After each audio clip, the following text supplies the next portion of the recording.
How you doing, I'm doing Giff? good. How are you doing? Brother, man, life. It's good. I'm feeling good. I've been a little sore actually. Weirdly enough, I slept wrong. And now I got like this pinched nerve in my back and it hurts to turn my head. I'm at that age, man. 28 hit and I'm You're like still going young. downhill. You Nah, think so? nah. I would say I'm a little sore, but that's because I've been doing landscaping. So today I was out uh, basically just hauling off like old brush and logs and stuff from one of the jobs I was working on, and also laying some rock beds. So that was what I Damn. was doing all day. But yeah, so I feel it a little bit, but mine's for different reasons. I Yeah, do brother. understand though. I do sometimes sleep weird and then I'll hurt the next day. And I'm like, I'm 22. I should not be hurting the next day. What got you into landscaping, man? My dad did landscaping. Um, this was years and years ago at this point. Yeah. Um, but I've always enjoyed being outdoors and like I wanted to do my own thing. I didn't want to work for somebody else. I don't like the structure of how like working for someone else. So I wanted to have like my own control of whatever. Um, so I just found something I enjoyed doing and I started doing it. And at this point, my best friend and cousin, he's my um, partner, I guess, within the job. So we work together. So it's a lot of fun, but I don't have like a specific reason. I jumped around a lot, like What else did learning. you do? I when I was like learning about different things I was trying to do, I did construction for a couple of years, just learning like the side outside. I built some in-ground pools. I did some like decks, that kind of thing. A lot of just outdoorsy, hands-on. I've done tree trimming and cutting down. Um, I've run just about every piece of equipment you can name: bulldozers, excavators, skid steers, tractors, all the works. I had a lot of fun in my short life that I've lived so far. At So 22, man. You've done all that at 22. I've done a lot at 22. Yeah. Would you say that you're very skilled in each one of those Um, things, or do you just have there's the experience? Like, be there's honest here. there's some that I'm more skilled in than others for sure. Okay. I always joke about I'm like I'm a jack of all trades, a master of none. So I Oh, know bro, how I to love it. do a lot of things, but I wouldn't say I'm like really good at any of them. The one that I've gotten definitely the best at is like the landscaping side, like lawn Yeah. maintenance and landscaping, because I've been doing it for 6 years. I started my own business when I was 15, so Wow. that's what I've been doing for the last. I guess I'm on my 7th season of doing that. And you Um, do like taxes and everything too? mhm. Yep. Really? I haven't had to pay a whole lot because I haven't made a ton, but I have like figured it out, and I keep track of what I make and keep track of what I spend, keep track of what What my tax write-offs are, that kind of stuff. good. So tell me a little bit about that because I'm curious, right? Like and that's why I asked about taxes. Because if you're like, yeah, I have my own business, but for 7 years, haven't done any taxes. To me, that's just like, okay, is it like a side hobby that you call a business, or is this something legitimate that you have? Not that there's really much of a difference between the two, Yeah. but I feel like it kind of lets me a little bit inside of your mind, being young, going down a route that you have an LLC, right? You have Yeah. an EIN number and all that stuff. It's like, okay, you put some thought behind this to structure it and make it tangible, right? Like you give a shit about it is what I'm saying. Yeah. It's not just, oh yeah, I have a business and I cut my cousin's lawn on Thursdays. You know what I mean? It's not like Yeah. that. So Yeah. that brings me to a whole nother level of interest with you and your personality because I didn't know that it was. You probably have told me that I was probably being stupid that night. It's 2 a.m. Well, whenever we were gaming, but part of it is I really started like I think last year was the first year I actually paid taxes. That I actually was got enough income that I had to. that's awesome, man. Good for you Because though. within Tennessee where I live, like you have to hit a certain amount of money, like gross or like net or whatever it's considered, that you have to make to even pay taxes. So part of it was the business has been around for 7 years. I didn't run it by myself for all 7. So when I was Right. 15, I started with my brother. He was 18. We started it. We ran it together for a year. Then he went on a church mission for 2 years. So I ran it by myself for 2 years. And then he got home, and then I went on my own church mission for 2 years. And then I got back in November or December of 2023. So a year and a half ago at this point. And then last year I started rebranding, I changed the name. I changed the main ownership back over to me because my brother decided he didn't want to do it anymore. Mhm. And last year I worked hard to try to grow it some. I didn't grow a ton because I knew that this year would be kind of a crazy year because we've got a bunch of reunions and stuff going on with my family. So I didn't really push it hard to grow this year. Right. Um, so the taxes are weird because there's not a lot. I mean, Yeah. most of the tax that we would have had to pay ends up going into tax write-offs because I've got a zero turn, a tractor, and a truck that are all going through the business. So that's all money that just I don't ever see. Like it comes into the business account, but I don't really ever see it. It just comes and Right. goes. And that's kind of how all the money's been. 2 weeks ago, my cousin, he's been kind of a recent addition to this. He lost his job for whatever reason. Right. And he was like, okay, I know that you're doing this. I would love to join you. Him and I have been best friends for years and years and years. And he's like, but this is the amount of money that I have to make to support my family. And I'm like, all right, so this is how much more we're going to have to work together to make so that way we can support both of us and our families. So this week and last week, we've been really focused on making sure we're getting everything done, making sure that we're starting to grow the business more, even more than we were doing before.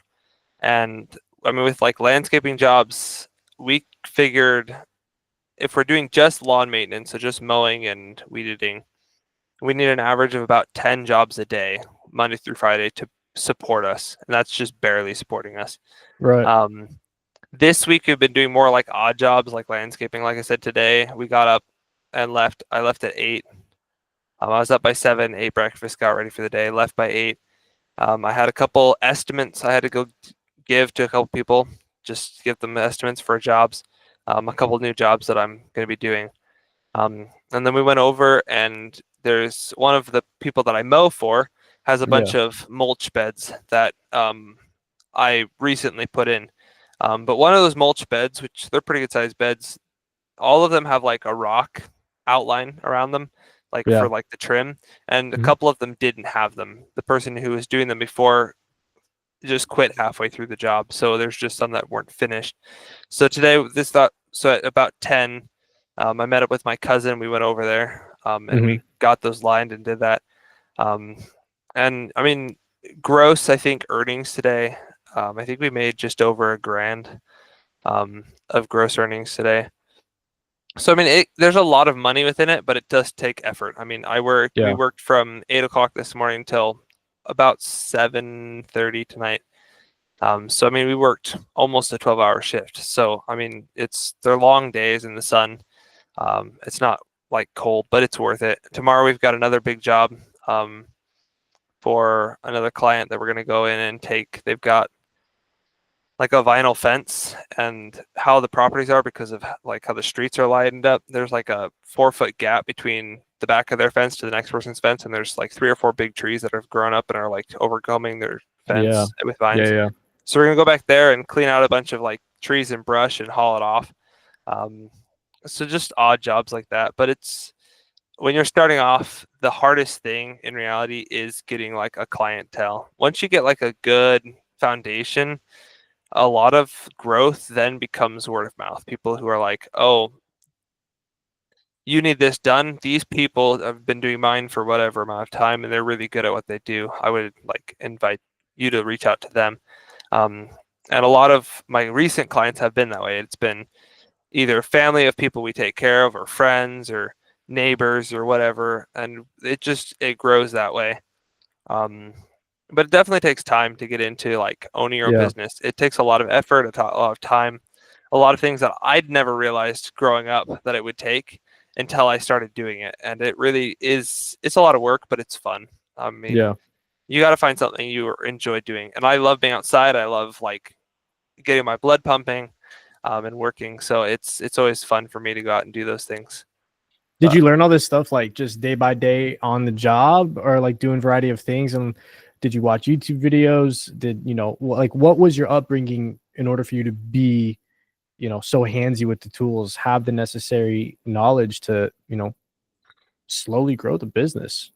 Yeah. So a lot of the like logistical stuff like online figuring out taxes or any of the like the money side of it or Yeah. like the average for like estimates or prices or whatever.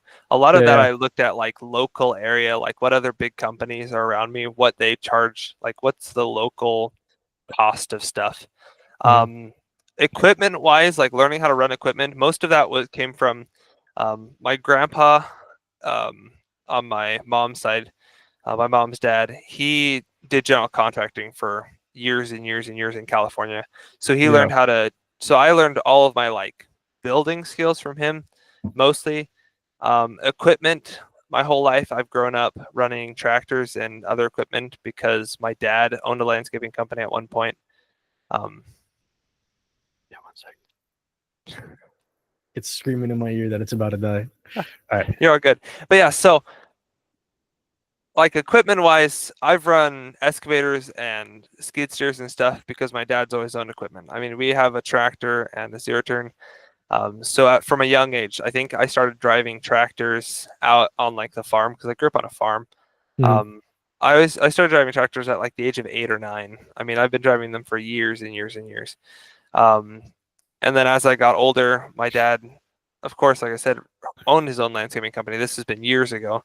So I grew up in Washington State, the other side of the country. Yeah. Um, and there he owned a landscaping company. When we moved to Tennessee, he of course sold it and sold all his equipment and stuff and didn't bring it with him. Mhm.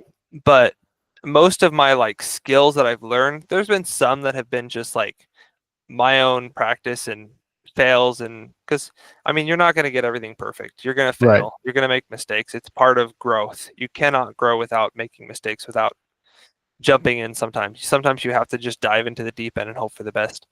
Um, and from my perspective and what I've learned, the best time to do that is at a young age when you don't have a lot of commitments, you don't have a lot of stuff lying on your back. The older you get, the harder it gets to be like, oh, I want to jump in and hope that this works out, because if it doesn't, then you're just kind of screwed. I mean, like in your case, you've got 3 kids now or 4? 4. Four 3 going kids on now? 4. We're about to have the 4th in Got just it. 7 weeks. Oh, super cool, super cool. But yeah, Yeah. so like it'd be harder for you to like do what I did and just kind of drop everything and just jump into trying to run your own business Oh, because you'll you be have. surprised. You'll be actually. Can I? Let me. Oh, you're Yes more and than no. welcome. So check this out. It wasn't by choice. It was kind of funny on how things led up to it, and I've talked about this before. But a year ago, how I got into real estate like fully, was I was working at U-Haul, right? And I got fired. I got let go, right? Just shit Yeah. was going on personally, interfered with work. I was like, all right, cool, fuck it, like peace out. I'm okay with this. It's not how like I tried to actually stay. That's a different story. Anyway, I'm back there anyway. Back to the story. So I got fired from U-Haul and I was like, fuck, what am I gonna do? And I was like, well, I've always wanted to do real estate.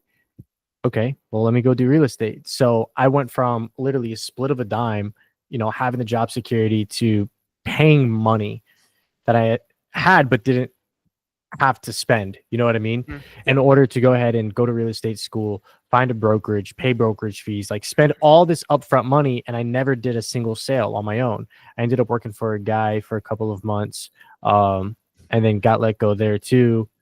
And then just kind of floated around a little bit while still trying to do the real estate. And I was like, I don't know if I actually like it.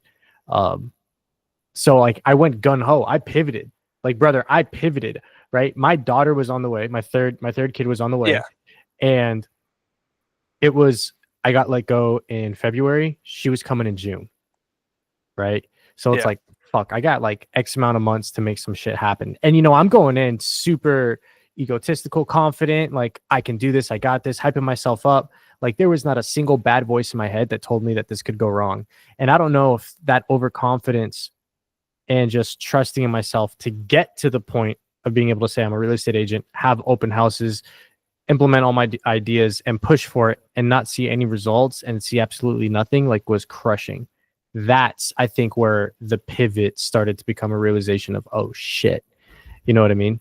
Yeah. Because up until that point, I was like, no, everything's going to be fine. Like I'm going to get this, I'm going to do that. Like everything was planned out, ready to go. So I see what you're saying though, because what you were saying is like, if I wanted to pivot again and pivot again and pivot again, I don't have the stamina the life stamina to do that because of the resources. And there is very much truth to that. But being able to just do a singular pivot and try, you could, you definitely can. And I think that's important to do too, especially while the kids are young and you know that, okay, we have a backup, there's a cushion, we can try to push this. And I'll be honest, like that's always my go-to, is that I always try different things, right? And like you've seen this, it's always a pivot with me, going from film school to actually doing the filming, to quitting that, coming back to streaming, to quitting that and doing all these different jobs and various things all the time, different businesses, getting it somewhere than not, getting it somewhere than not. Like there's so many pivots. So now I've realized like I just love doing that because I myself love to be the jack of all trades throughout industries, right? Knowing a little bit of this, because now I've figured out like it kind of rounds you out into who you want to be. And I think you've seen that. Like you were explaining that you have driven most of like machines that anybody can name, handled different jobs, done a variety of different things. And through that, you know that, all right, I know what I like, I know what I don't like, right? I can still do the things I don't like doing, but I can focus on the things that I really enjoy. And then I have the necessary tools and network to build upon it, right? Yeah.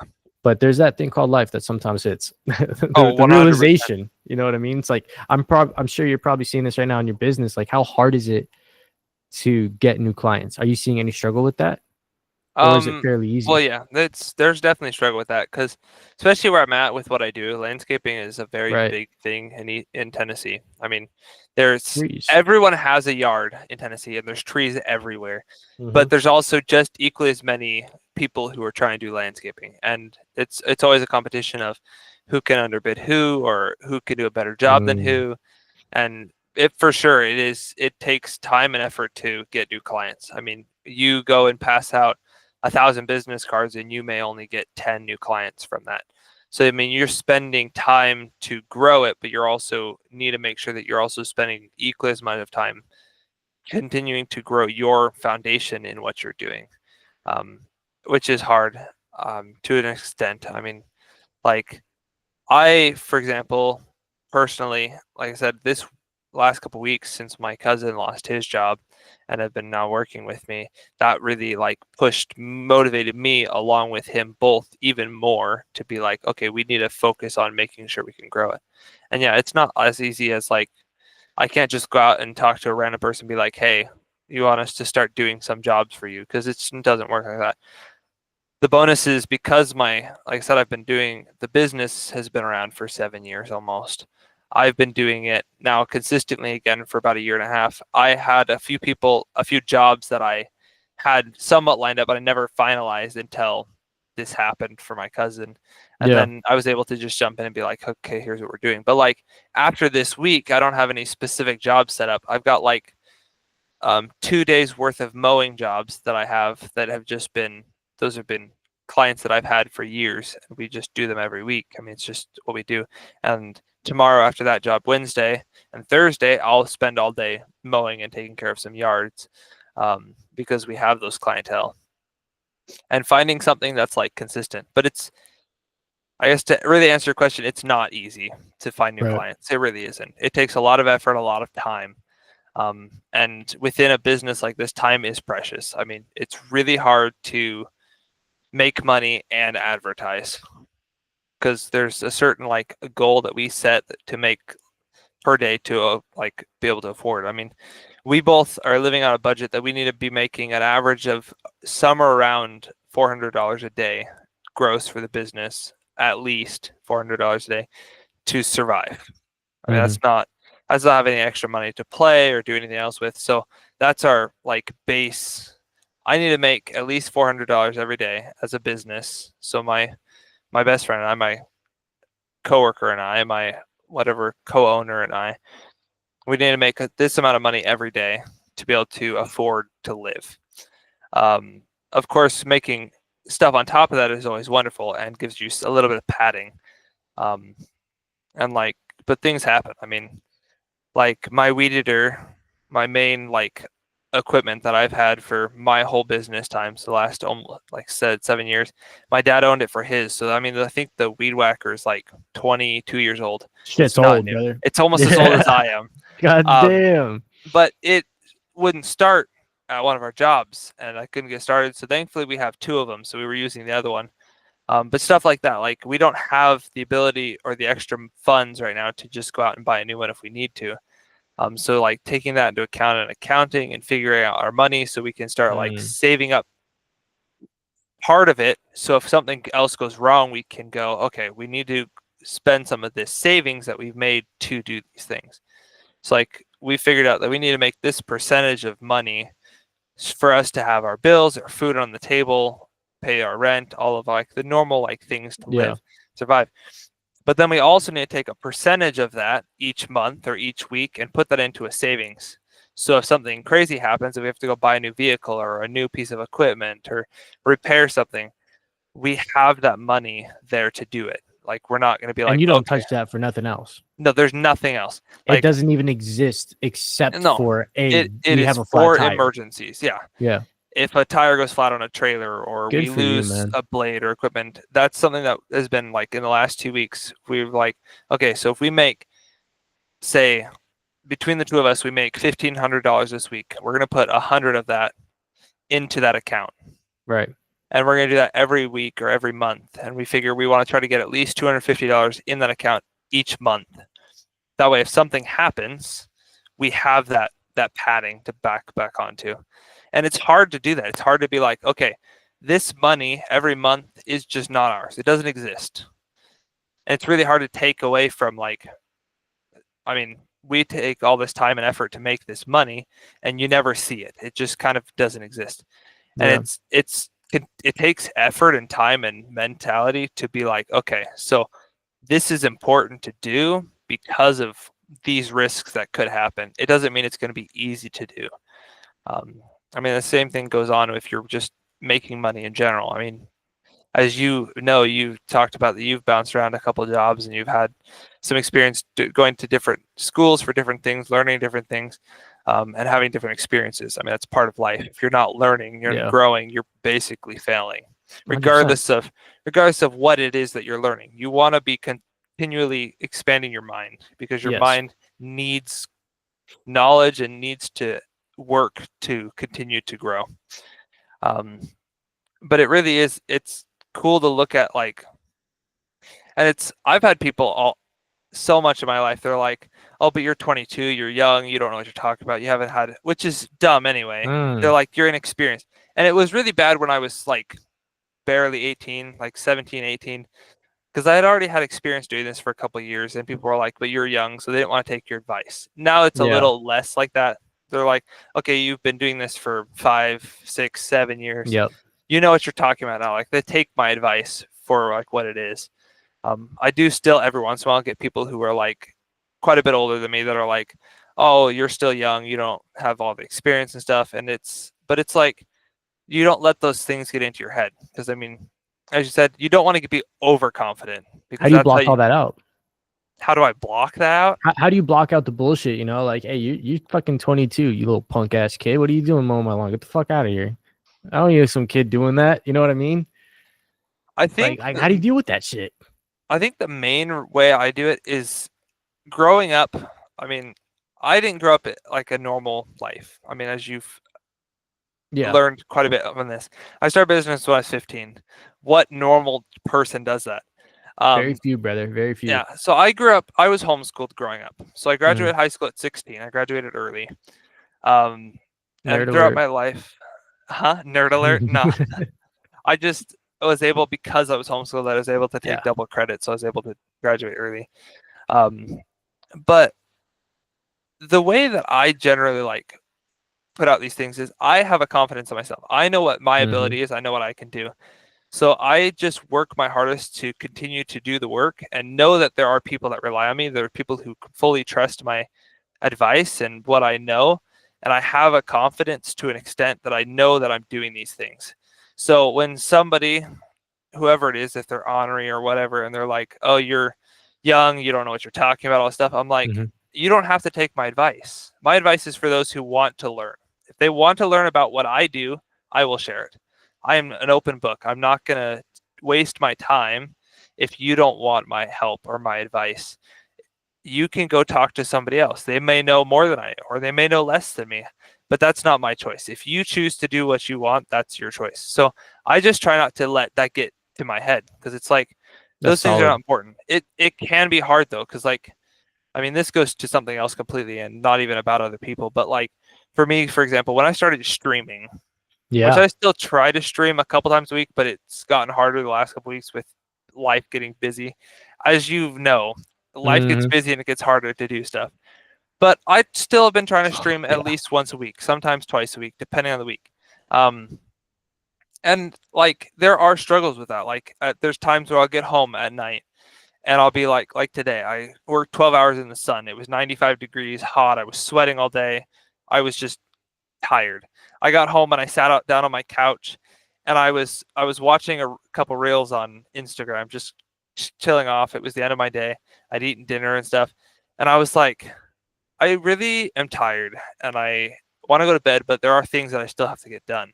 I mean, and it's like staying in that mindset of I need to continue doing these things so I can accomplish, because there's a lot of stuff that goes on within owning a business Hmm. or working or doing anything in life that is not just the physical doing the task.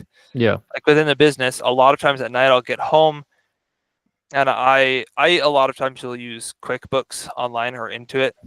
Hmm. It works really good for like keeping track of taxes, keeping tracks of receipts, all of those things. And at the end of the day, I'll take my receipts and I'll put them into the computer and I'll figure out what I earned that day, my gross, what I will take home, what I will pay my cousin, my coworker to take home. And like I figure out what my expenses are that day and what I needed, what it cost me, what I will need for the next day. And Yeah. I'll just kind of plan my days. Um, but there are stuff that just goes on after I'm done working. I mean, even like I said, it's my business, so he's technically an employee, but Yeah. um, we're becoming just partners. Like he's working to become the co-owner. Um, but like it really is. It takes time, and there's stuff that happens behind the scenes that people don't see. I mean, most of my clients see the work I do, and they know I'm a hard worker. But I have motivation struggles. I always have. Hmm. I've always struggled to have self-motivation to go out and do stuff. It's the same thing with streaming, um, which is why I don't edit my videos or post them on YouTube. I have tons and hundreds of clips and things that I've recorded and stuff that I just have never edited or posted. Some I've edited, but I just never posted. Yeah. And it's that like I have struggles with like being self-motivated. Self-motivation is a hard thing to do. A lot of people find motivation in different things like bills or Mm. families, or they want to go buy something fun, and that's their motivation. Hmm. Um, and a lot of motivation comes from, at least part of it comes from stress to a certain extent. Um, but for me, I don't know why, but throughout my life, I don't feel stressed the same way like the normal person does. I don't get stressed that I'm not gonna be able to pay my bills at the end of the month. Like it doesn't stress me.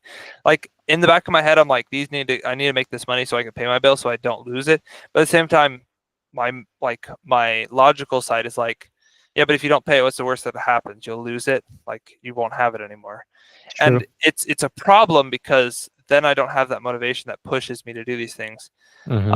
So my motivation is that what I try to do is I don't have a problem working once I'm out to work. So my motivation is I have to find enough to push myself to leave the house. Once I'm out of the house, I'll work all day without a problem and it won't stop because I'm very much go do it, get it done and be done. So now my motivation, like the last 2 weeks, is I know that my best friend is also relying on me. So that's been Yeah. my motivation to get up in the morning and go out and do stuff.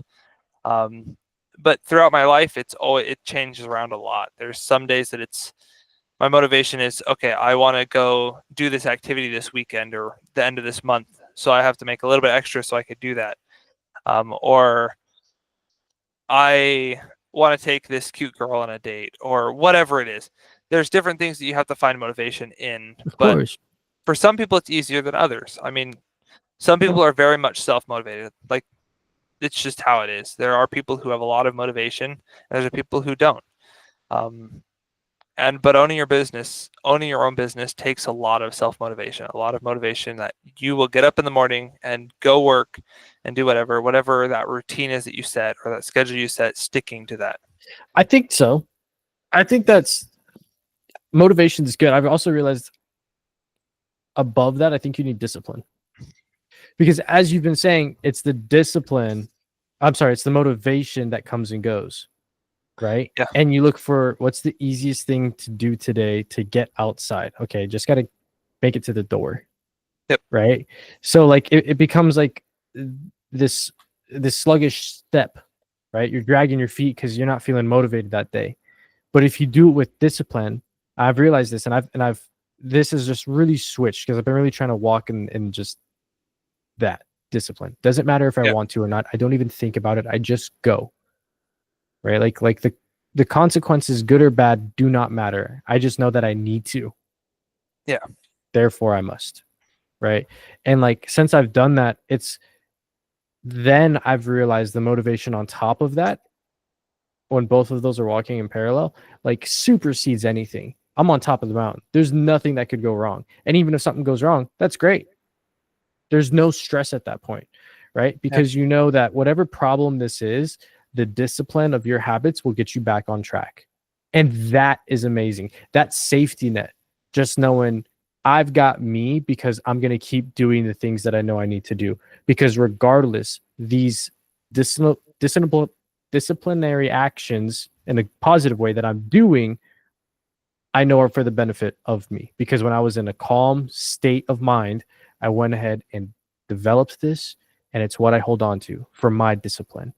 And once you do that, dude, it's wild. It's crazy. And I'm still trying to understand, as weird as this sounds, how discipline works. You know what I mean? Because you can mistake it for motivation. Oh, like you can ride that high a little too much, and you're like, oh yeah, I'm soaring. But even with discipline, you need to hold yourself back from the bad times just as much as from the good. You need to experience both a little bit just to feel it and navigate it, to know which is super important. So that when you get blindsided, you can relate your feelings back to that. All right, is this good or bad? You know what I mean? But you just got to keep moving forward with that. And oh man, I've been very like one thing I've been super disciplined about is I've been walking upstairs. Like, so I'm on corporate, right, with U-Haul. Again, I'm on the 18th floor.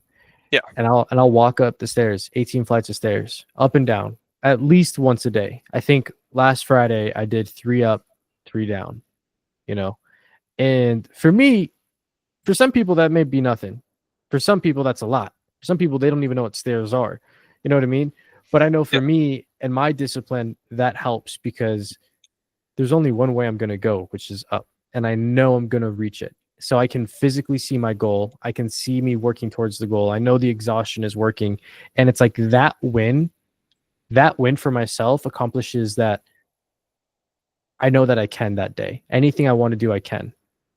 There's no other worse feeling than walking up 18 flights of stairs. You're going to stop. So try not stopping. And like, that's that motivation that pushes you. Like you find yourself in those little brief moments, you know, and you hold on to that motivation. That's what you have to like start classifying as motivation. And that's what I'm doing. And I'm realizing as I'm breaking all of these weird things down of emotions, of discipline, of motivation, and separating them so in depth that now I can tell the difference.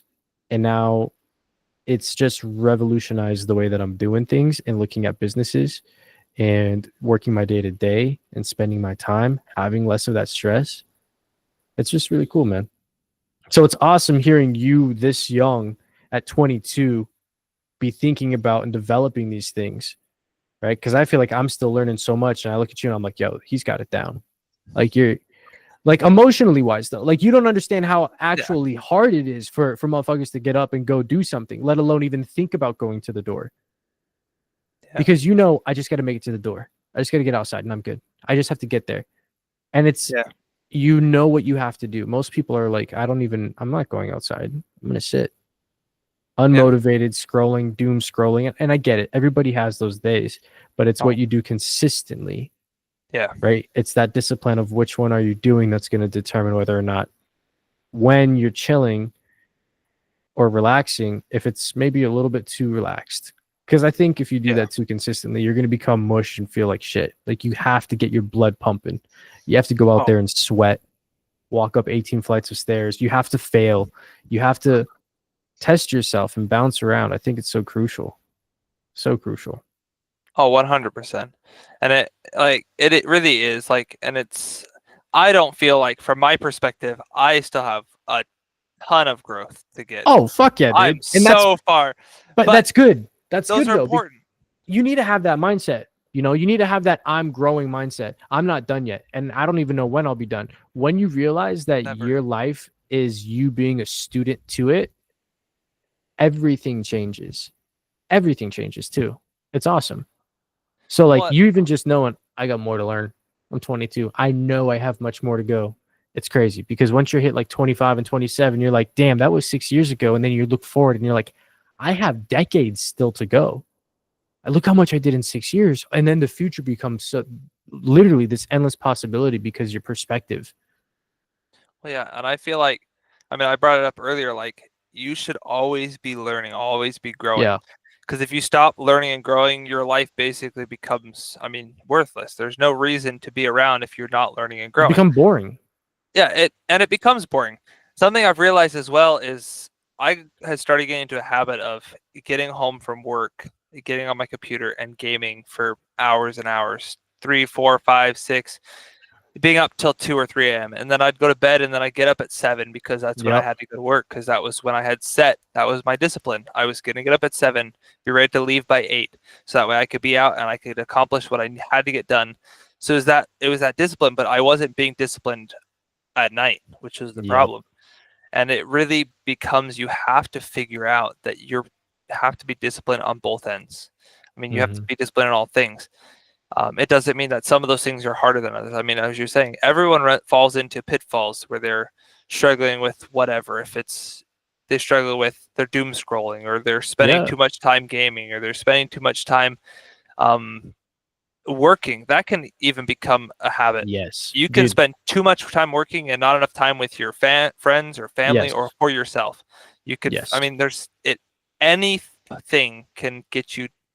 So you have to find a balance between both being motivated and determined to do certain things, but also still know what your time is and know how precious our time is. Each person's time is precious, and knowing where we. I agree. I agree with you. I'm gonna cut you off real quick before I forget this. You're all good. You're good.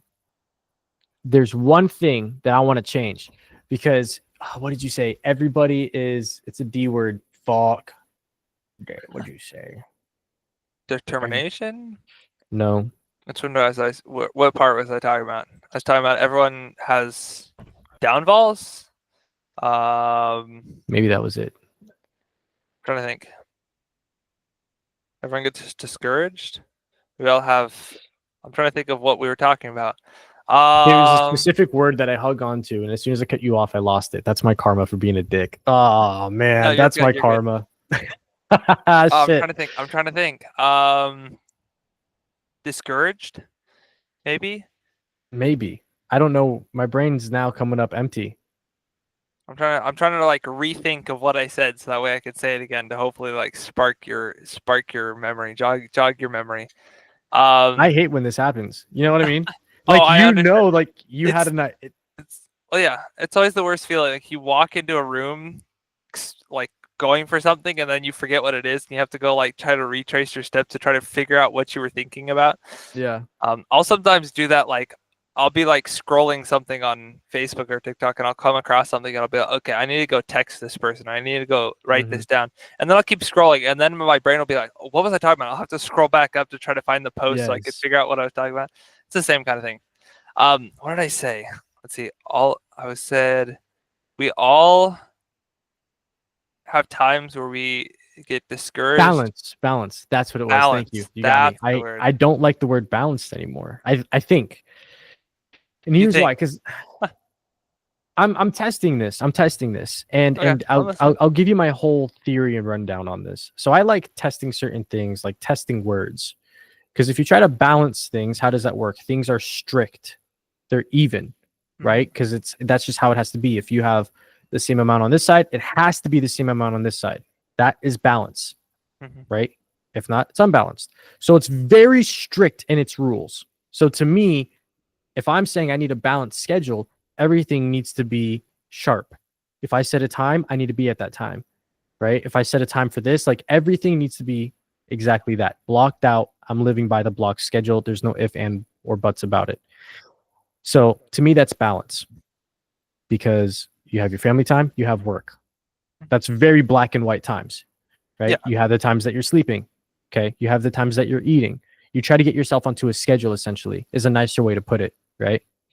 So I feel like when you try to balance, and for me and the way my brain works on this, and I don't know if other people are like this, it's very hard to do, because life is having those variables. And when you try to account for variables in a block scheduled setting of balance, you can't. Things go out of whack.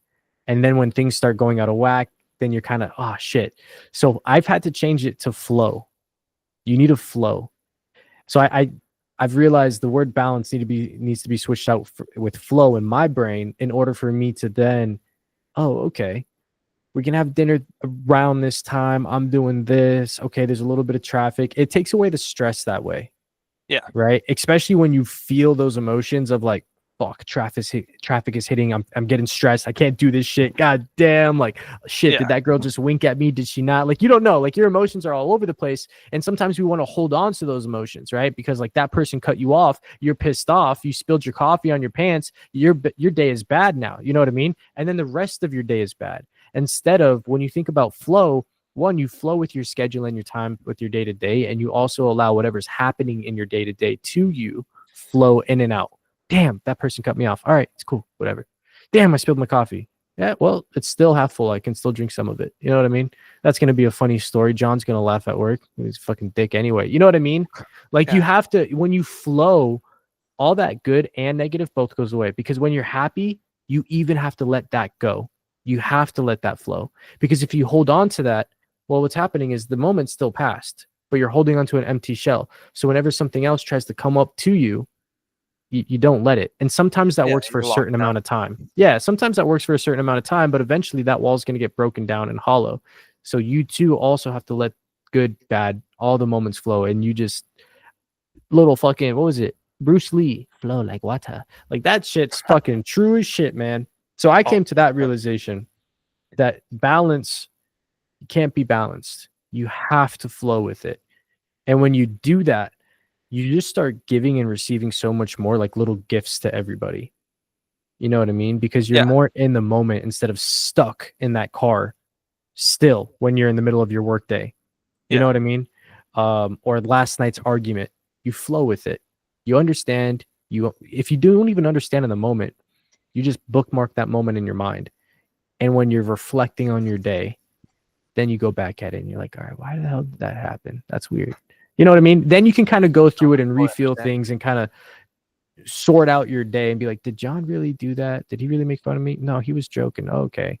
Maybe he was an asshole. I don't know. I'll go ask him tomorrow. You know what I mean? Like, you kind of go through it then and you set things up, and it gives you a different perspective on the day. And once you get into the discipline of even doing that for a while, again, everything changes even more.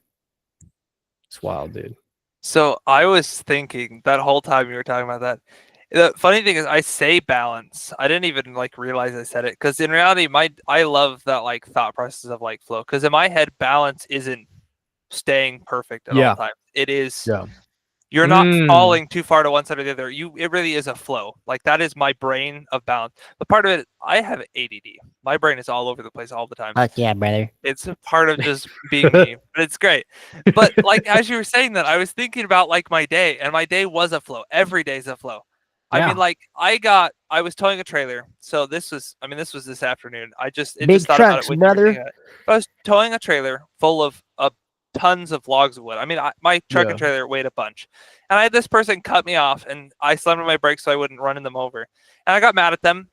And then a minute later, I completely forgot it had happened. Yes. Like Love I it. was listening to music, I was chatting with my buddy, we were just hanging out, singing, having fun, and I just completely forgot about it. But it's the same thing like with like the trailer. Like I had pulled down into this person's yard so I could load the wood up and stuff to take it out of their yard, and I was struggling to get out of their yard. So I had to back up and get a new running start to try to get out because I had 4,000 pounds of wood in the back of the trailer. Like it's a lot of weight, and it was trying to drag me down the hill. And that made me think of like other things. But it's like it really is like I say balance, but in my head, balance really is what you're talking about. It's that flow throughout your day. I mean, you have these things that you have to figure out or you have to flow with throughout your day, and you're still balancing them to an extent, but it's not like I'm not like structured. You have to keep them structured. It's not like it's a freaking brick wall that you're staying. It's like a multi-directional like seesaw. You have all of these things. You know, it never touches the ground, but you're also not like, because if you hit the ground, then you're kind of, I mean, you're off the deep end. Yeah, but you have to find that flow. I mean, like I was saying, that hitting the ground could be you're spending way too much time working, you're spending way too much time gaming, or you're spending way too much time not making money, or way too much time making money. You have to like flow with it. You have to have that multi-directional, like, I mean, like you were saying, Bruce Lee, like flow like the water. I mean, that's just how it is. You have to have that perspective of growth and understanding throughout your life, and you have to just not hold on to things. Holding grudges is worse for you than anyone else. If you hold a grudge against something or someone, it's going to hurt you in the long run far more than anyone else. Because that grudge has you. Hard way. Yeah, because the grudge is holding you. It's not holding them. Exactly. You're upset at somebody. You think that they're tied to this grudge and this hate inside of you, or that you hold for them, and they're twisting a knife in your heart every single day, and you're like, God damn, fuck. But in reality, brother, like, that's just my man's over here that you think has a grudge on you is like, he's over there fucking just chilling. Care. Yeah, he doesn't care at all. But it's like, it really is like that perspective of just understanding, like, and finding that flow in your life. Because I mean, it is important to have time to spend. I mean, I don't have a family, of course. Like I have my parents and my siblings, but I don't have like my own family. Right. Which I'm not like worried about right now. I'm not rushing into. When it happens, it happens. Like I'm young. I have plenty of life ahead of me. But it's like you'll be fine for the next 10 years too. Yeah, no, I'm fine right now. I'm good where I'm at. Like I want to grow, of course. I'm not don't want to be stagnant by any means, which is why I'm pushing myself, which is why I get up every morning and I have that determination and that set that I'm like, okay, I need to leave my house, because once I get in my car and go to work, I will work just fine. I have no problems working. And then I come home and I shower and I get ready for the night and I chill out, and I take my break, take a deep breath. That is another really important thing that people don't realize is breathe. It's very important. Like it's such a simple task that people forget. I mean, I'm not just talking about just like breathing, because we breathe naturally, but just like take time. Like if you think about like taking a deep breath and letting it out, I mean, just take time to focus. I mean, there's lots of things in life. It's hard to do that sometimes. It's beautiful. It really is. It is hard to do that. And that's part of finding that flow. You have to find time to breathe, take a step back, realize what you need to do, and then go for it. If you just jump into stuff, you can have a lot of mistakes. And mistakes are not bad. Exactly. And this is why men take so long when they take a shit, because that's the only time they get a chance to fucking breathe. Oh, why is that taking a 2 hours shit? Meanwhile, I'm fucking candles lit, meditating. Just my man's in there like writing notes on his phone and figuring out what he's doing. I'm figuring out life for the next like 6 weeks. Yeah, exactly. Like, right. You're just taking a deep breath. Okay. But yeah, no, it really is important. Like so important, man. So many people don't realize that it's how easy it is to just take a step back, breathe, look at your situation, look at where you're at, see what you're doing. And I mean, it's such a simple task, which is why it's so overlooked, because people are like, it can't be that simple to just be like, okay, let's say, okay, I'm going to take a deep breath. Because a TikTok didn't tell them to do it. TikTok. You know what I saw today? Unfortunately, that is not false. You know what? I saw a fucking Bigfoot video. Okay. I gotta find this. And I gotta play it. Hold on, because my was by far the craziest thing I've seen. They have the TikTok Bigfoots. They're now selling shit to you. Like Bigfoot is on TikTok? yes, What yes. the heck?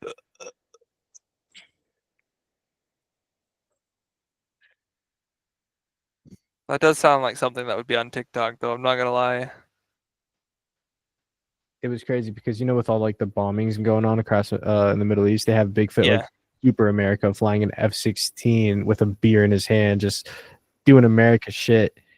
And at the very end, he's standing with a speaker in his hand with a jet behind him, and he's like, "Whenever I'm on my jet going to war, I listen to this speaker. If you want one, get one in the link below." And I'm like, brother, there's no way, because I would buy from Bigfoot.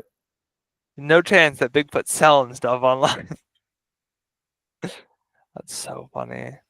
But no, it really, like, that's another problem, honestly, with like today's society is I feel like part of the problem that people forget to breathe is there's so much information at our fingertips that we can get instantly. Like the world's library is at our fingertips in an instant. You can get information about almost anything instantly. I hate it. And it's become to a point where people rely so much on it that they don't know how to. That's another problem with they don't know how to take a step back and just breathe and take time and realize that there's so much more to life than just this little black box. Yes. Like, don't get me wrong. I love this for what it can do. I love being able to talk to friends across the world. I love to be able to look up things if I need to. Man. But it gets to a point where it's so controlling and it's so bad that it gets to, like, people don't know how to escape from it. We are balanced. We're becoming drones. Balanced. We're perfectly balanced with our phones because it's always there. It's always structured with us. What we need to do is flow with it. We need to have our moments where maybe we're a little, we can scroll. We have our moment. Sure. Get that little fix in. And then have the moments where it's completely gone. Don't have it next to you. Set your alarm and put it on the dresser. Have like literally do not fucking disturb on airplane mode. Put the phone down somewhere else. Put it at the bottom of the laundry bin while you're doing laundry. You know what I mean? You got to work for it. Yeah, Yeah. Well, so something I did this last weekend for my phone. Yeah. I was out camping with a bunch of friends and people like that are my age. It was a church activity. So it's just it was like 80 or 90 people that are between the ages of like 18 to 25. Right. But I was just hanging out with them. And I had this, and it kept buzzing because I've got online friends that wanted to talk. And I opened it up, and I went to my settings, and I just shut the phone off. I turned it all the way off and threw it in my car and didn't touch it for the 3 days. The whole weekend, I didn't touch it. I'm like, I don't need this device to control my life. I'm taking a break for 3 days. I'm out in the wilderness. I'm camping. I have my hammock set up.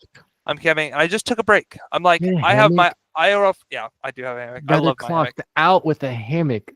Fuck, that sounds nice. It was so nice. But I just took a break. I'm like, I don't need my device for this weekend. I'm going to shut it off. I'll turn it back on the day I come home to make sure that the people, like the important people in my life, my parents aren't worried about me. Of course, there's the important things that I'm like, there are. You're not on there fucking around. You're not on but there. I'm not on there scrolling TikTok or Instagram or whatever. Of course. But I just shut it off. Like I physically shut my phone off. Like if someone tried to text me or call me, it would just go to voicemail because my phone was off. I think we're going to be heading that way, man. Soon, eventually. I really do. I think people are going to get tired of the internet, especially with AI and stuff on where it's at. Have you been keeping up with that? Dude. I avoid 5 to 10 years. I avoid this as much as I can. The only reason I keep this and stay on it is because my clients, of course, this is how I keep in communication with them. Other than that, I really don't use my phone. My phone at this point has become a camera thing to cell and text on. That's about it. If I watch videos or watch people on Twitch, I always do it on my PC. I don't use this for anything else. It's basically just it's a cell phone. It's like if I had a flip phone, it would do the same thing. See, I use mine fully on as a fucking mini computer. Like I use the fuck out of it. Like I wish that I didn't have to, but I fucking love this thing. Like I'm not gonna lie to you. Like I'm addicted to this shit so much because it helps me with anything that I need and or want to look up. Like my thoughts, my crazy thoughts, I can make tangible. You know what I mean? And start working on ideas and it's given me the ability over time to record certain things that are helping me work on like this crazy little That's 3D idea. printed.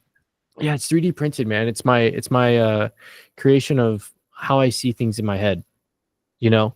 So I 3D printed that shit and I've been working on that. So it's like I can now get these random ideas and just start putting them all together because of this fucking thing. You know, like That's especially what this one. this app's fun for. What is that? Notes. It's notes. Oh, brother, That's my the notes only other app I was thinking about. That's the only other app that I use consistently, other than my call. are color coded into each individual one, and I have Mine are color pinned. Yup. I have stuff set up for different things. I mean, like I've got random things. Like I've got one in here, a note in here. Folders on folders. I've got a in my note in here notes. called Keys to Listening. And it just talks about like the important things of how to like actually have a listen, how to listen to things. I've got some like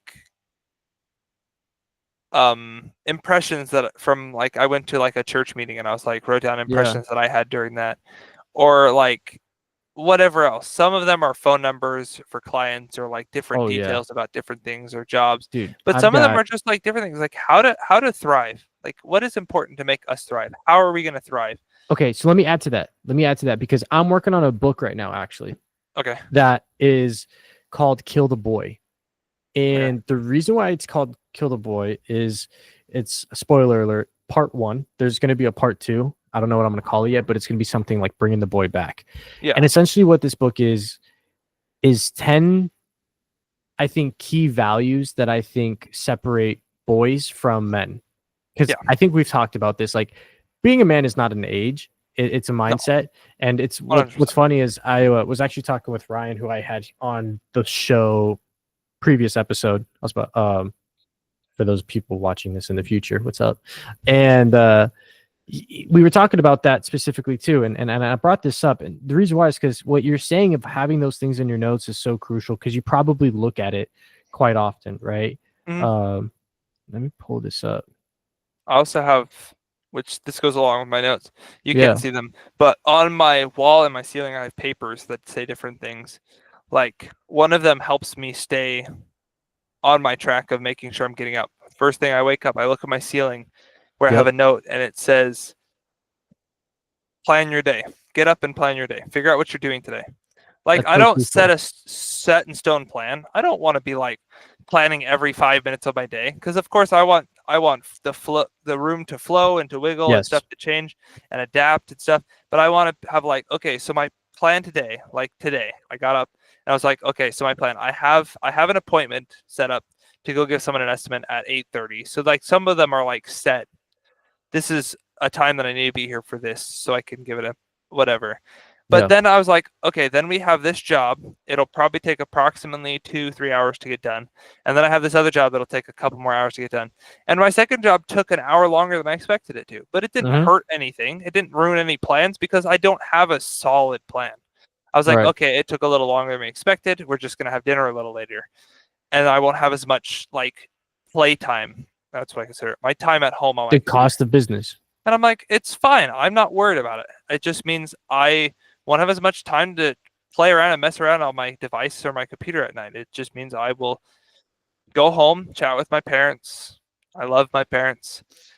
I don't always get along with them, but I love them. I think that's every kid, brother. I'm pretty sure that's literally every kid ever. But I love my parents so much, but I don't always get along with them.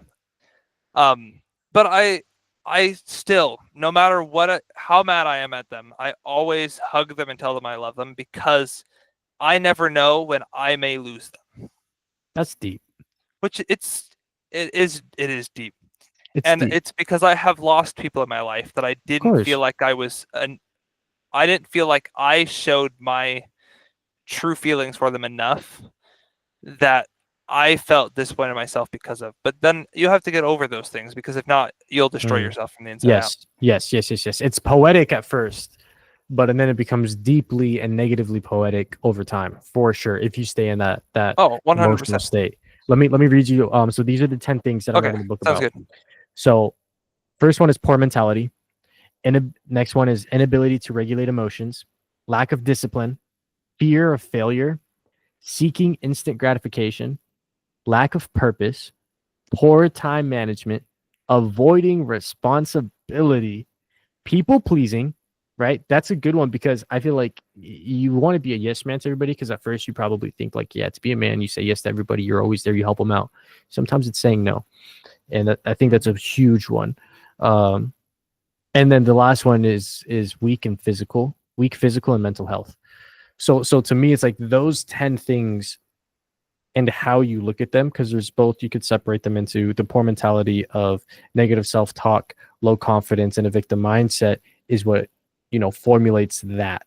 And that's the boy's voice. I'm going to stay in, I'm going to stay up till 2 a.m. I'm going to do random shit. Like I'm going to avoid responsibilities. I'm not going to do the laundry, like that type of shit. Right. That's the boy seeking, the fun, the instant gratification. And there's nothing that's necessarily wrong with that, but I would argue that there is, because there's so much glory to be had for yourself when you actually start living like a man and having a positive mindset, knowing how to regulate your emotions, having the discipline, falling in love with failure, knowing that it's going to be the long game, knowing what your purpose is, knowing that you're going to be on time, doing the hard shit of responsibility, being able to tell people no, and knowing that you can protect yourself and your family, and you have a fortification of the closest ideals that can't be shaken in your head. You know what I mean? Like, and what I mean by that is you. Like, that's you. Like, if somebody challenges who you are, you're like, no, I'm not doing that because I don't do that. That's just me. And that's okay. And I feel like everybody's just like, oh yeah, fuck it. I don't know who I am. Let me say yes to this and yes to this and no and yes, and just, they flow too much. Yeah. They flow too much where they shouldn't. They flow where they should be balanced. Yeah. And I think you can be balanced in certain areas of yourself. And I think you should be knowing when to and when not to.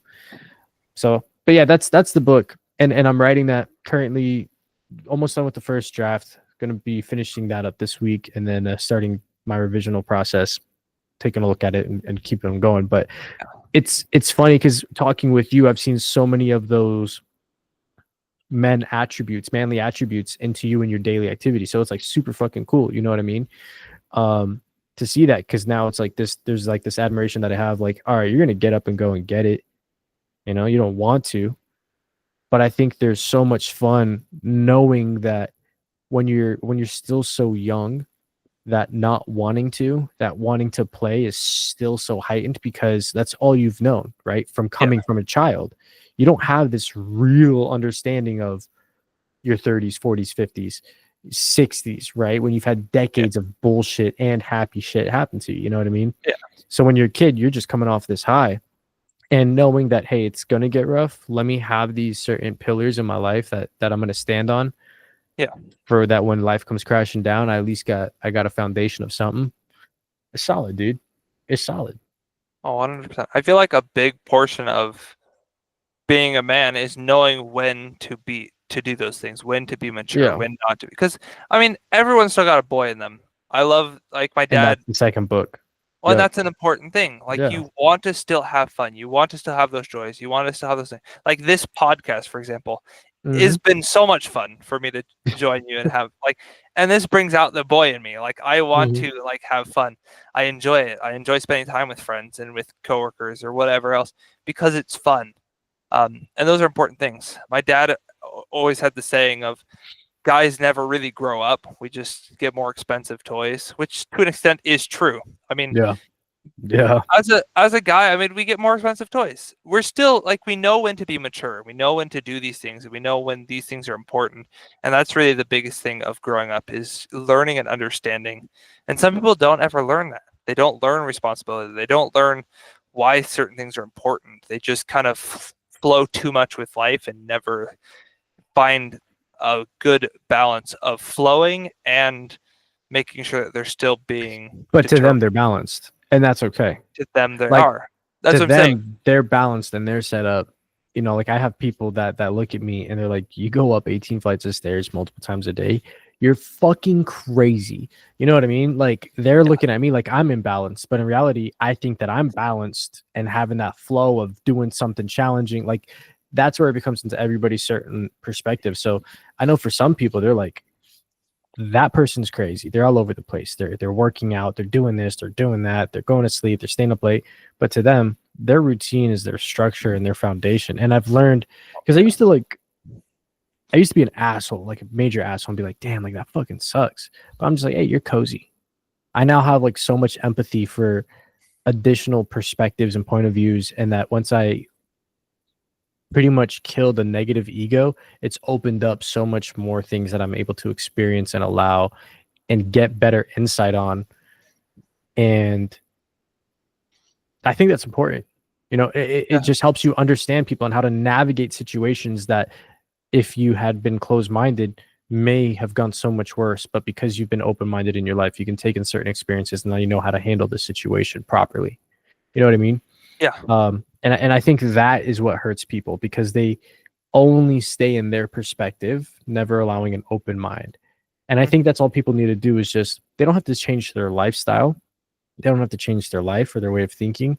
They just have to be willing to listen and understand. And that does not change any part of anybody except the people that are closed off. But the people who are closed off, people tend to stay away from, because they're so one-sided that other people who try to be around them can't. So the people who are only around closed off people are people who can tolerate that person. Or if they're stuck with them in some type of capacity, which fucking sucks.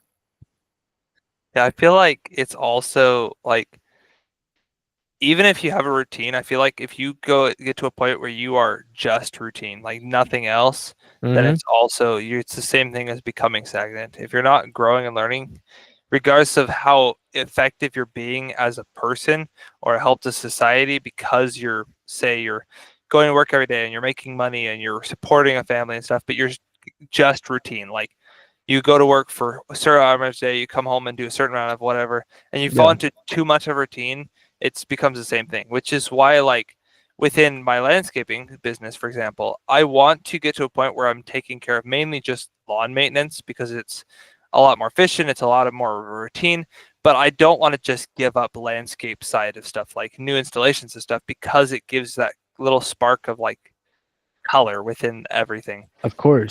And you have to have that, which is part of the reason why I still stream, even though I'm working 10 or 12-hour days and I'm working all day in the sun. It's why I still get on at night a couple times a week and I stream and I play games and I hang out with my friends, because it gives me that color still in my life. Like, I love my job. I love doing landscaping. It's so much fun, especially with my cousin, because I get to have, while we're traveling between jobs, I get to have conversations with him and we get to chat about our lives and what's going on and stuff. So it's super cool, because I get to know him better, even though I've known him my whole life. Right. And you get to see a different side of somebody in a different environment. And I think it's not so much getting, I'm going to challenge this because it just came into my head. But I don't think it's so much getting to know them, even if it's their first experience. I think it's just that you guys are experiencing that together. You're both going through something new, right? Because even though you've done the job, you've never done the job with him. And that's what makes it new and so exciting. And then talking with him, it's completely new for him, right? In this aspect. So I think that's pretty cool. And I feel like that works in with most things. I mean, just of course, having ways to bond. Like, I mean, even my friend, I've got a friend that I play like Valorant with when I stream. And I've been playing Valorant. He was the one who originally got me into it. So I've played tons of games of Valorant, but every game is different.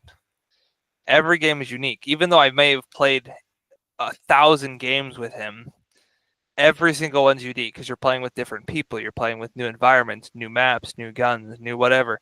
And so it's like having that uniqueness in everything and having differences in conversations, even if there's some things that are similar, like you're still playing Valorant, or you're still playing Battlefield, or you're still playing whatever, or you're still hanging out and doing the same thing. Because like my cousin, my best friend, the one I was talking about that joined my business, for example, I've mowed with him and done landscaping with him in the past. When I was early on in my business, we would sometimes hire him and his brother to come and help us.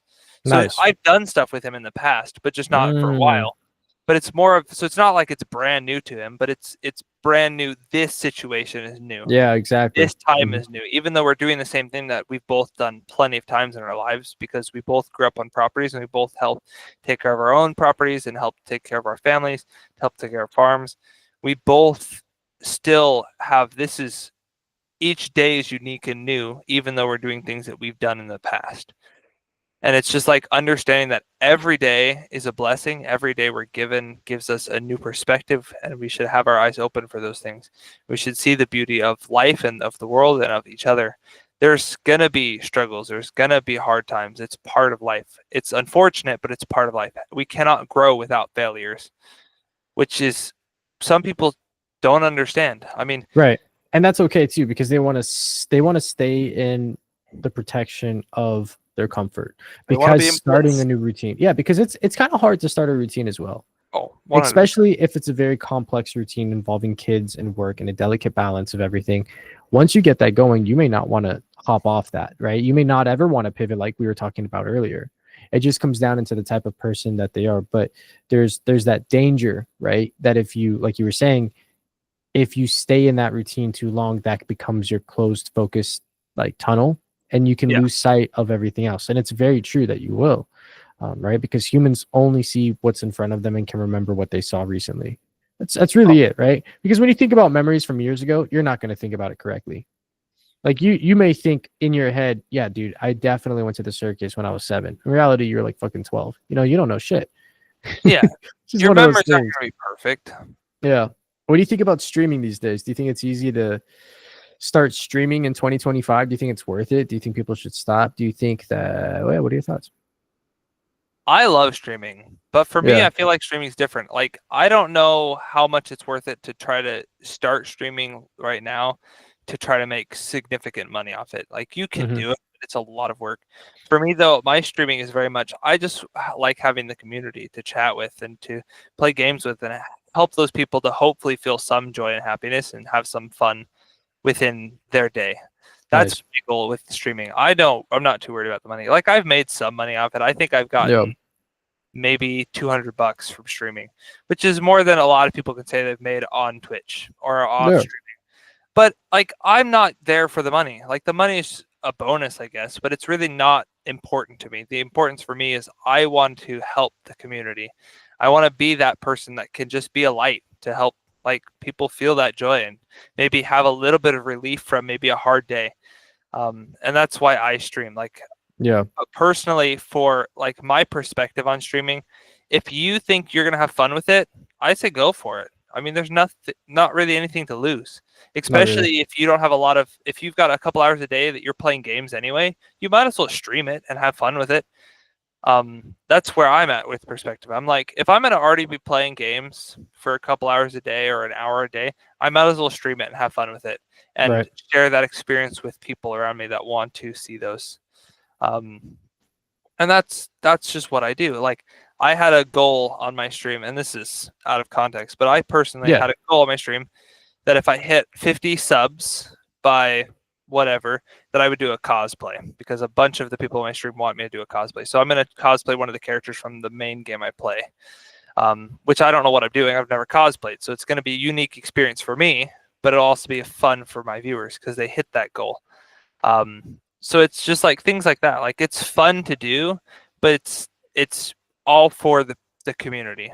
Like, I'm not doing this because I want to make a bunch of money or I want to be this big, whatever they consider them, influencers, I guess. I don't really know. care about that much. Like, that's not important to me. I want to be someone that, which is what you were for me when I started watching your streams in 2019, I think it was, when I started following you, which is crazy to me that it's been 6 years.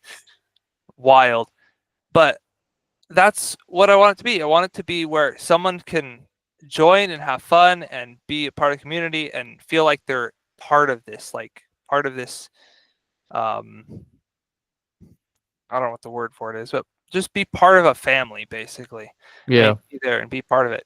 And that's how I felt when I first started watching your streams in 2019, which at that point you didn't have anywhere near the amount of followers on Twitch or near the amount of like whatever, because you were still fairly small. You were like a little smaller than I am currently.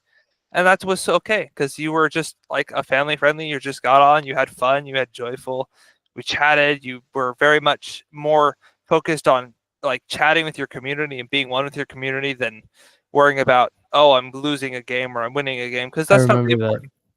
Back in the good old days, I'm just getting you over here to just like think about your life. But it was I just miss fun. it, man. Yeah, those I Yeah. remember that because I don't think people realize, like, talking to you right now and you saying that has, I think, put a new perspective into it. Is that during that time of my life when I was doing that, I was probably going through the start of one of the worst times, right? So everything that I was telling everybody online, I was really telling myself, Hmm. because when you're streaming, as you know, like, it's you in the room.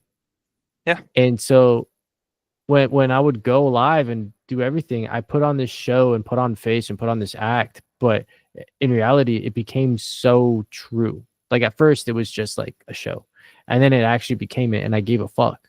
Like, I really realized that the things that I'm telling myself in my room, other people are actually listening, because then they're reaching out to me. There's those Discord calls at like 2 a.m., 3 a.m., 4 a.m. The Discord calls, on stream and off stream, the direct messages, people getting me, like, I forget what that's like when, I mean, you get fucking young kids saying like, yo, bro, like, my fucking life sucks, this, that, whatever. And these heartbreaking messages, and they're like, I can't wait to get home from school and turn on your stream because it's just going to be a good time. You know what I mean? Yeah. I've gotten That some of those those. I it's understand. crazy, man. And inspirations, like, hey, you inspired me to do this. Or I remember this one time I was playing Roku and we were streaming, and we just got into this random game, and this kid that we partnered up with was losing his shit, in this random lobby. Mhm. That was the craziest thing to me. You know what I mean? Like, realizing how much of an impact and influence I had, one, on a game, but like, two, really with the community. Because I would stop mid game, lose, you know what I mean, and not give a shit. Or sometimes I would Yeah. stop mid game, start losing, and then do a comeback, and everybody would just be fucking hype. You know what I mean? Like, we had the coolest fucking It community, and was we still so much do. fun. No, Yeah, it and was so much fun. I feel like an asshole at times, because I'm like, I just fucking left everybody to go do movies. You know what I mean? And it's like, there's that weight and guilt that I think I still bear after all these years, because we had something that was really rocking, like, moving, like, momentum. I mean, the numbers showed for it, and I think having you guys still around show it too. After all these years, like, there's a strong handful of you guys that, There's still some of us that have been around for years and years and years. and it's crazy to me. Like, I consider you guys some of my closest friends, and like, even though we talk like, what, once a month, every other month, or something like Yeah, that, we don't talk it's nearly as often as we used to. But I it's mean, wild, because I know if I go live, majority of the time I could tell you who's going to be in there. It's like the OGs. Like, I don't even have to worry I'll about it. hop I'm in. Yeah, I'm almost I'm at always work. there. I'm at Yeah, work right I'll now, be at B. work. I'll be like, "What's up? How you doing? How's life? How's the stream?" And I'll hop in You like, Here's this thing too. I want to give you some flowers real quick and just say thank you, because when I was coming back to streaming, when Delta Force was coming out, and I was, yeah, again, like, there was a huge momentum shift there, yeah. right? Like, I took streaming 10 times serious, and like, we were hitting some pretty baller numbers. Um, Real quick, although I think at the end of that, some of it was fucking bots. It might have been.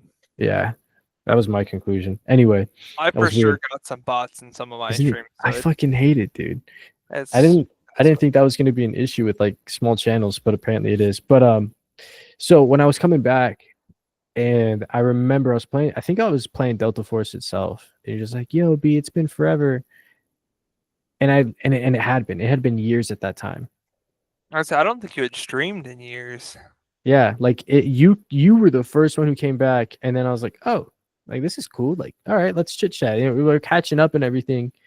And then the next time I went live, you were there. And the next time I went live, you were there. And the next time I went live, you were there. And then, like, I realized I have to go live to go hang out with Giff, man. Like, I got a game with Giff. Like, let's get this going. You know what I mean? And then I And started hopping in games again with you. yeah, and you became this huge motivational inspiration for me to get back into this creative side, when, again, like, I was probably at my second lowest point in my life, like, just stressing out, right? Because losing the job, the real estate wasn't working, feeling the pressure. Let me try going back to streaming. I was decent at that. Like, just losing myself in every which way. You helped me kind of like stay grounded through all of that, just by gaming and just showing up, and then the streams getting to where it was and everything. You know what I mean? So you played a huge part in that little mini comeback season there. No, and the thing is, most of the times that I've watched your streams, just to bounce back, has been also some of my lowest times. I'm not gonna lie to you. I mean, when I started seeing you live again, I was like, okay.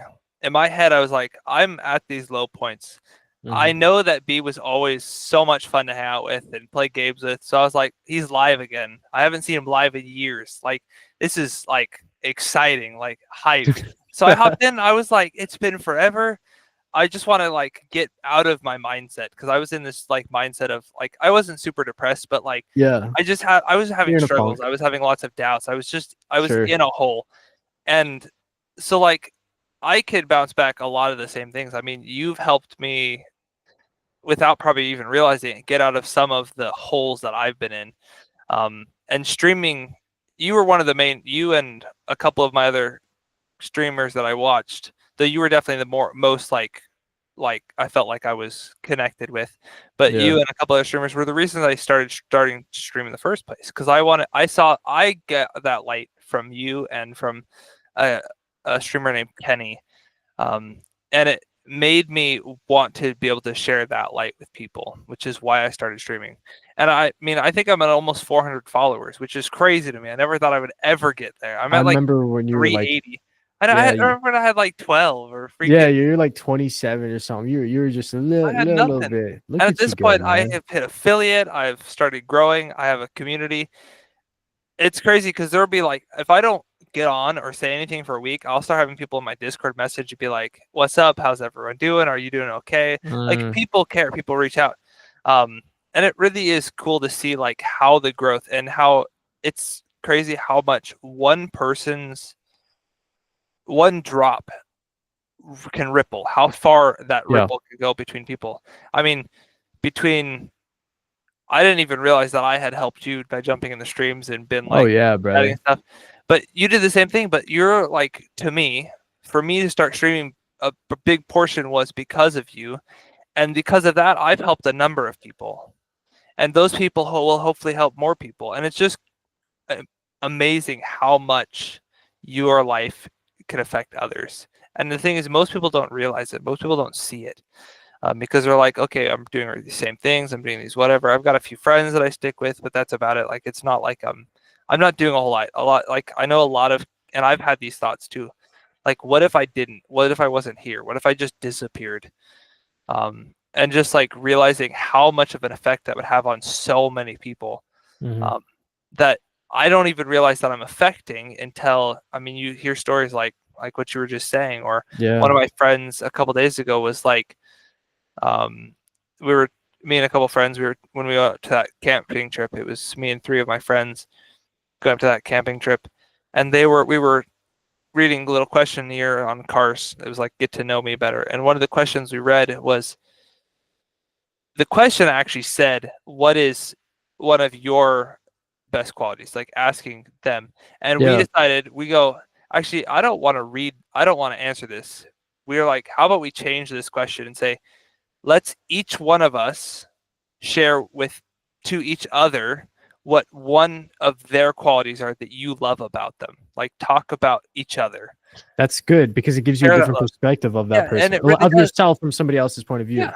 exactly. And like it was just some of those things. Like one of those things, like, and this is something that I've been told for a long time, but one of the things is one of my friends to me, which hit me hard because in my head, even right now, like currently with working everything, I still have doubts. I still have struggles. Sure. I still have whatever. I struggle with like feeling like I'm doing enough to help others.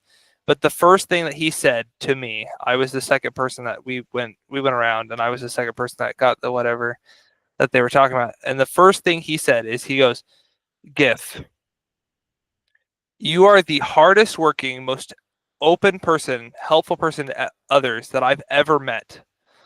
And it really hit me hard because I had never thought about how much I really support others. Like I'm a very giving person. I love serving others. It's just part of who I am. I love talking to people, being serving. But in my head, I'm still not. I don't feel like I'm doing enough. Yeah. Even though from other people's perspectives, I'm doing more than a lot of people. But from Yeah, my head, exactly. I'm still like, I feel like I'm not accomplishing much of anything. I feel like I'm not doing anything. But that was the first thing, and it really hit me hard. Really made me like rethink. I'm like, Mhm. if this is his first perspective, because the question like we had asked Yeah. was, what is one of the highest things that you respect about this person? And the first thing Mm. he said is, I respect how much you give to others, how much you help others, and how much you serve. And I'm like, it really just hit me hard that he's like, that's the, out of all of the things that maybe he could have said, that was the thing he chose. And it really does make you think, like, how much of an impact am I making in other people's lives? Yeah. How much of like, and like, I mean, like you were saying earlier, I didn't realize how much of an impact I was making in your life. I didn't realize I was making much of an impact at all. I just enjoyed your streams, so I hopped in and had fun, and that's what I did. And every time you stream, regardless of how far it is apart, if it's every week or every month or every 6 months or every year, Yeah. I hop in because I enjoy your streams. I enjoy hanging out with you. I enjoy chatting. Um, because I consider you one of my good friends. I mean, I really Agreed. do. And Gay. and eventually, I think it would be super cool to meet you in person. Like, honestly, Yeah. though Likewise, brother. you live so far away, so it'd be hard. But that's When I'm not on tour, I'm impossible. gonna go on tour, man. I don't know what I'm gonna do. I'm gonna become a singer. You gotta Or do something. But I I don't mean, know. that's Yeah. another reason why I save money from my business. That's why I want to make overhead, is so I can travel, so I can visit people, so I can see people. Because I have family all over the place. I've got family in Washington, Idaho, Arizona, Yeah. California, Utah, Florida, New York. I mean, they're all over the place. So I have to have money to go see them anyway. You have to, So brother. but one of these days, I'm gonna have to come see you. Like, I need to. It'd be great. It'd be so much fun. There's been over the years, right? I've had a couple of some of my close friends who I've met through streaming who go back to like before my son was even born. Like I've known them for Yeah. for a very long time when I was streaming on YouTube type shit before I Yeah. even made a Twitch account, right? Long Years, time ago. fucking years. Where they've even stopped by in Arizona and like I've missed the deadline. I was super busy that day, or just like it didn't work out correctly for us to meet up. And it sucks because like I would love to.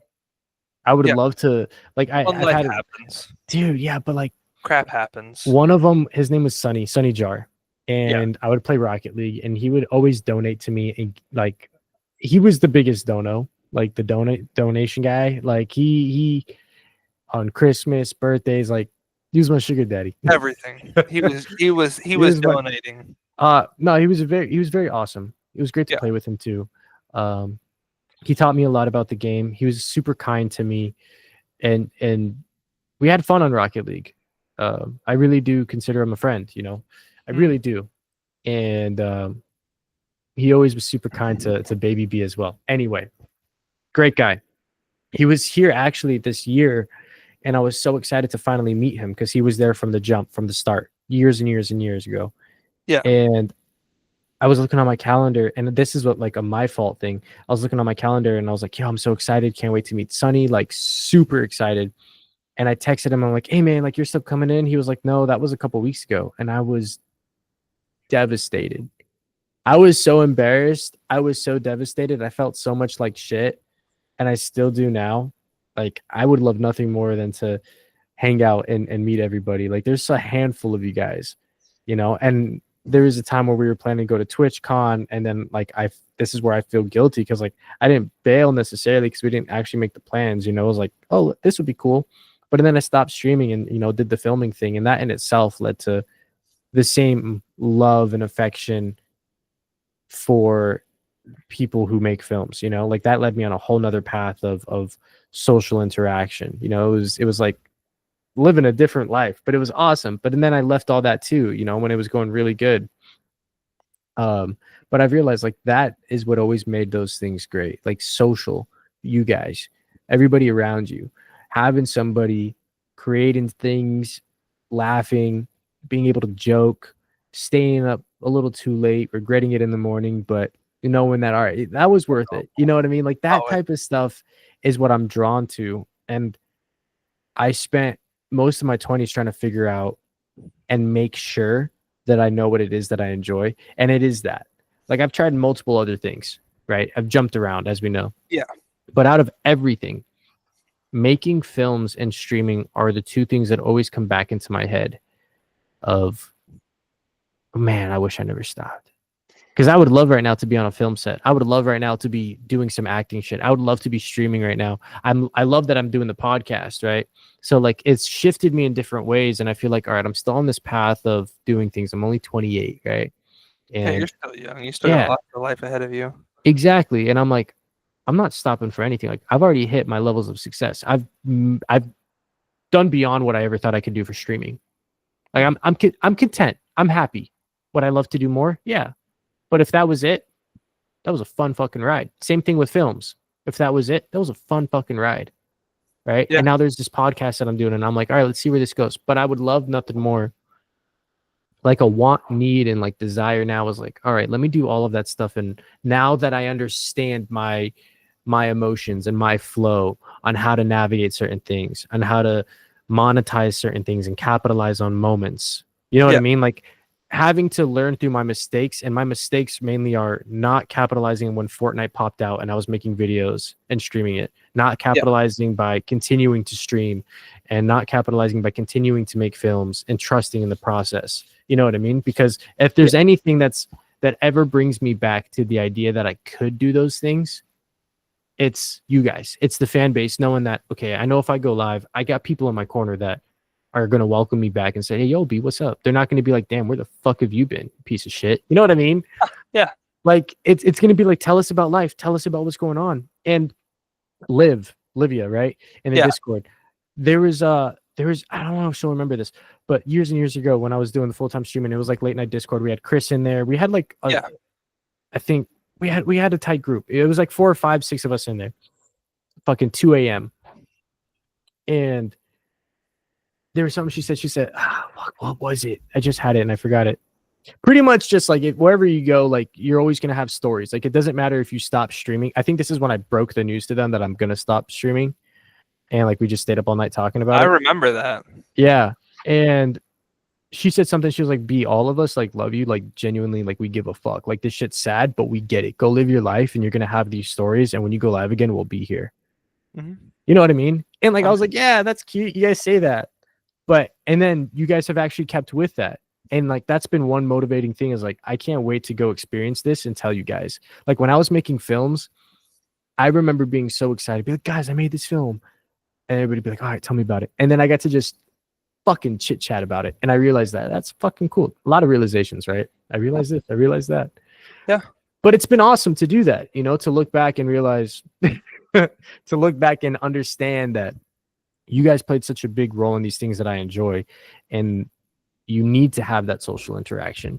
You need to have, as you can see with your business, your cousin working with you, right? Because now that synergy is just propelling. Yeah. That synergy is like motivating itself. It's so fascinating, right? So I realized I couldn't go back into making films, and doing streaming was a little bit too hard with having the life that I do now, which is nothing wrong with that. Which is why I'm like, all right, this is perfect for the podcast. One-on-one, you know what I mean? Not streaming it, just casual chit chat and do it over time. No pressure, no stress to it. Yeah. It's perfect. It's different. 100%. I'd still love to get back into gaming. I'd love to actually do stand-up comedy too. And I'd love to get back into films. And gaming, I mean, like I was talking to you about, if you ever want to play a game, let me know. Bro, yeah, we need to get on Ghost Recon, man. I definitely want to play more of it. Hours in Ghost Recon. I think I'm at almost 80 hours at this point. Brother, enjoy it, because when you get that family. Yeah, no. Not that it's bad. The thing is, I still have been grinding it, but I mean, to be fair, that's over how many months since we got the game? I mean, it's been 6 or 7 months at least. Delta Force. I would still love to do that stuff, and I think with Delta AI, Force we the same way. I have it, but it's like, I don't know. It's the perspective of like when you're streaming, for example. I mean, having those specific people that are always there for you, regardless of how long you're gone, like they're always there, is such a good feeling. I mean, it really is. Like you understand that one very well. I mean, you stopped streaming for what? was probably close to. It was over 2 years. It was. Yeah, it was just about 2 years, which it was was around 2 years. crazy 2 years of my life. We all have 2 years. Those 2 years, I wasn't even home. By the way, I was living in freaking Colorado and Wyoming. Colorado. I wasn't even that far from you. I was like a state over or two. But like, just finding that perspective of like knowing that there are people who are always there. Like honest to goodness, if you ever want to just chat, you can call my phone whenever. Yeah, same, brother. I will answer the phone. I'll have kids crying in the background if you call me, but I'll still be there. I may have my siblings crying in the background, so it's okay. That's great. But yeah, like I seriously like. I consider you such a good friend. Like I will be there if you need to talk, if you need to chat, if you're just broken and you need someone to chat with and just to listen. I will just listen. I'll mute myself and just listen if you want to just rant. I've done that for people, for some of my close friends. It's so important. Yeah, it's good to have that. Yeah, sometimes you need that. But it's like just knowing that regardless of how long you're gone or how long, having those people, as you were saying, like that will be there and won't be like, where the heck have you been? What's wrong with you? Why were you gone? Like they're like, how are you doing? How's life? What's going on? How have you been? It's like knowing that there are people that are always there and looking on the bright side. They're not like worried about, oh, you've been gone for whatever. Like we understand. Those of us, like, I mean, me especially, I now know you have a fourth kid on the way. I forgot that you had mentioned that. But you have 3 kids and another one on the way. You've got a wife, you have a family, you have work, you've got life. I mean, we all do. And I understand. It's fucking cool. You know how cool it is to say that I have all that shit because that's all I've ever wanted? Like, I could die a happy man. Now it's just, let me just rock this shit. Like, this is my fucking crew. I found my speed. Let me cruise at it. And like, when I do the podcast like this, it's me like fucking pressing on the gas pedal a little bit or adding a little dangerous. Like, it's fucking 9:45. I gotta be up at fucking 4 a.m. Shit, we're out here working it, you know.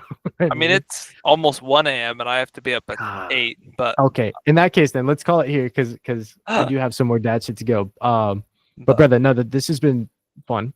This has been exciting. I love this. I really do. It's different. I was debating actually telling you, hey, let's just play a game at the same time because I didn't know if you would actually enjoy a podcasting because I have this negative annotation in my head like everybody's gonna hate this shit. It's a fucking stupid idea. You know what I mean? Like he's not gonna want to talk. He's just gonna do it out of pity. Like it's that negative victim mindset. It's so fucking bad. It was all out of pity. No, exactly. He's just a washed up fucking piece of shit. You know what I mean? No. So brother, I appreciate you. I do. Thank you for taking the time out of your night.